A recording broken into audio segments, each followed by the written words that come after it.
Ba tayo magsisimula ng isang emergency fund? Ngayon pala, mag-start ka na ng side hustle. Since business is all about selling. Kapag hindi ka marunong magbenta, hindi ka pwede maging businessman or businesswoman. Bakit nga ba mahalaga ang mayroong emergency fund? Ang business fund,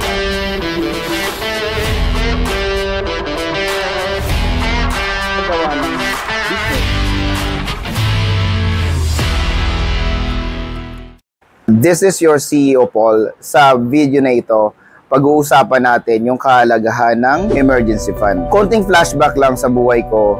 Dati ay wala din kaming emergency fund sa family. At that time, fully understand kung bakit wala. Dahil talagang i-survival lang talaga yung aming pamumuhay dati. Kumbaga, live day by day. Kung ano yung kinikita ng papa ko at yung tinutulong ng mama ko, talagang sakto lang sa amin. And that time, syempre, hindi ko rin paalam yung mga topic na katulad nito or yung essential ng pagkakaroon ng emergency fund. Naranasan ko din na tipong nagkakasakit yung family members namin, yung mama ko madalas magkasakit dati, and nagre-resort talaga kami sa pangungutang. And syempre, kapag wala kang pera, wala kang choice kundi dalhin sa public or sa mga institution ng government yung may sakit, which is napakatagal at yun nga, hindi natin makukuha yung gusto natin na service sa mga ganong institution.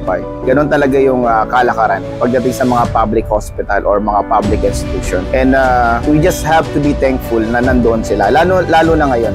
This video has nothing to do with kakayanan ko na i-provide sa family ko yung emergency fund. Katulad ngayon, medyo nagkaroon ng problema yung baby namin and 1 week na kami dito sa hospital dahil sa pneumonia and okay na siya ngayon. Ang mai-share ko lang sa inyo, napakahalaga ng emergency fund in a sense na hindi ka mangangamba. Although syempre, prevention is always better than cure.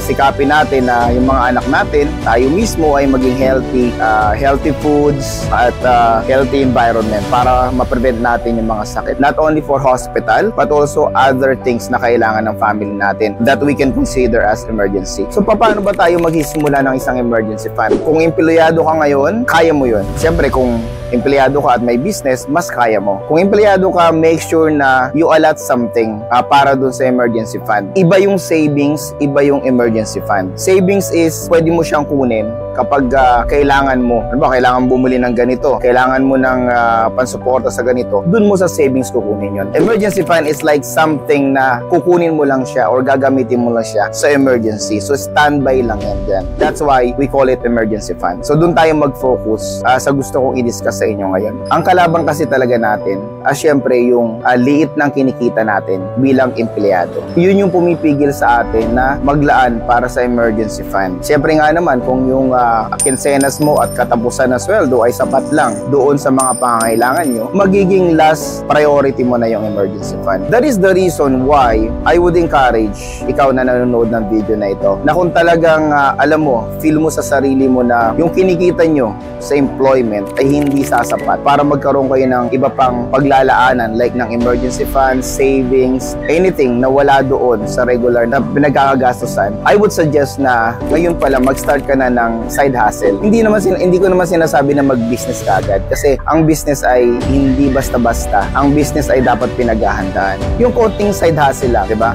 Business is all about selling. So kung gusto mo mag-business para matustusan yung iba pang pangangailangan mo like the emergency fund na tinutukoy ko, ay pwede kang magbenta ng something na alam mo na may demand, diba? Kahit paunti-unti, magbenta ka sa mga office mates mo ng ganito, magbenta ka ng ganito kasi doon mo itinitrain yung sarili mo eh. Since business is all about selling. Kapag hindi ka marunong magbenta, hindi ka pwede maging businessman or businesswoman. Ano man niyang pasukin mong business, product, services, or whatsoever, at the end of the day, magbebenta ka pa din. So simulan mo sa ganun kung hindi mo naman kayang mag-business agad. Kung kaya mo naman mag-business agad at nakita mo na yung pangangailangan sa paligid mo na pwede mong i-provide. Ang sabi nga natin doon is may pera sa problema. So, may nakita kang problema sa community mo na kaya mong solusyonan, nakikita ka, yun yung gawing mong business. Na dapat din, related sa skills mo, related sa experience mo, at related sa pinag-aralan mo kung nag-aral ka. Kasi sa ganung paraan or sa ganung sitwasyon, hindi ka maagang susuko kapag yung ginagawa mo ay passion, kapag yung business mo ay related sa passion. At the end of the day, kung ano man yung gusto mong pasukin or gusto mong manatili sa employment, okay lang yan. Kanya-kanya tayong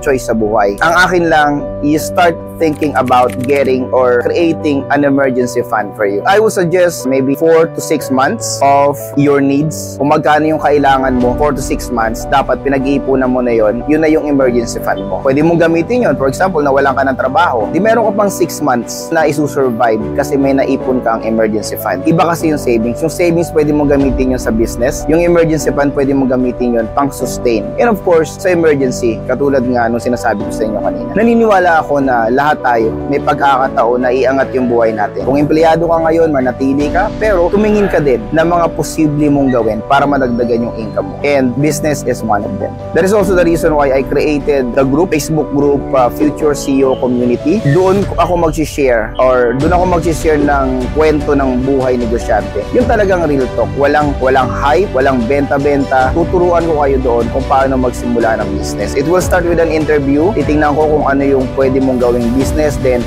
let's talk about it. Kung talagang feasible yung business mo at kailangan mo ng tulong financial, we will do it.